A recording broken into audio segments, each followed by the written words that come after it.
రోమా 10వ అధ్యాయము. సహోదరులారా, ఇశ్రాయేలు రక్షణ పొందవలెనని నా హృదయ అభిలాషయు వారి విషయమై నేను దేవునికి చేయు ప్రార్థనయున్నవి.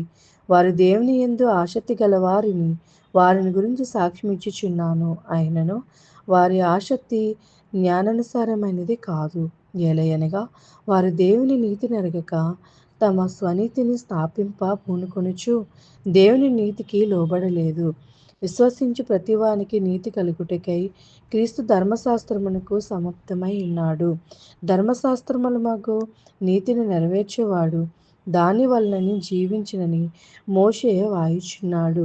అయితే విశ్వాసములమగు నీతి ఇలాగూ చెప్పుచున్నది, ఎవడు పరలోకములోనికి ఎక్కిపోవును అనగా క్రీస్తును క్రిందికి తెచ్చుటకు, లేక ఎవడు అగాధంలోనికి దిగిపోవును అనగా క్రీస్తును మృతుల్లో నుండి పైకి తెచ్చుటకు అని నీవు నీ హృదయములో అనుకొనవద్దు.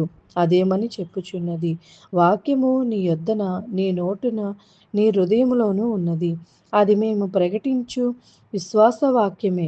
అదేమనగా యేసు ప్రభువునని నీ నోటితో ఒప్పుకొని దేవుడు మృతుల్లో నుండి ఆయనను లేపునని నీ హృదయం మందు విశ్వాసం ఉంచిన ఎడల నీవు రక్షింపబడుదువు. ఏలయనగా నీతి కలిగినట్లు మనుష్యుడు హృదయములలో విశ్వసించెను, రక్షణ కలిగినట్లు నోటితో ఒప్పుకొనును.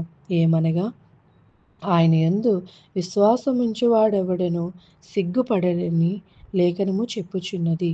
యూదుడని గ్రీసు దేశస్థుడని భేదము లేదు, ఒక్క ప్రభువే అందరికీ ప్రభువయుండి తనకు ప్రార్థన చేయవారందరి ఎడల కృప చూపుటకు ఐశ్వర్యవంతుడై ఉన్నాడు. ఎందుకనగా ప్రభువు నామమును బట్టి ప్రార్థన చేయువాడెవడో వాడు రక్షింపబడును. వారు విశ్వసింపని వానికి ఎట్లా ప్రార్థన చేయుదురు? వినిన వానిని ఎట్లా విశ్వసించెదరు? ప్రకటించేవాడు లేకుండా వారెట్లా విందురు? ప్రకటించేవారు పంపబడిన ఎడల ఎట్లా ప్రకటించెదరు?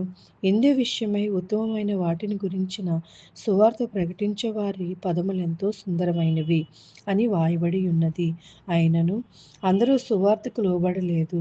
ప్రభువా, మేము తెలియజేసిన సమాచారం ఎవడు నమ్మెనో అని యెషయా చెప్పుచున్నాడు కదా.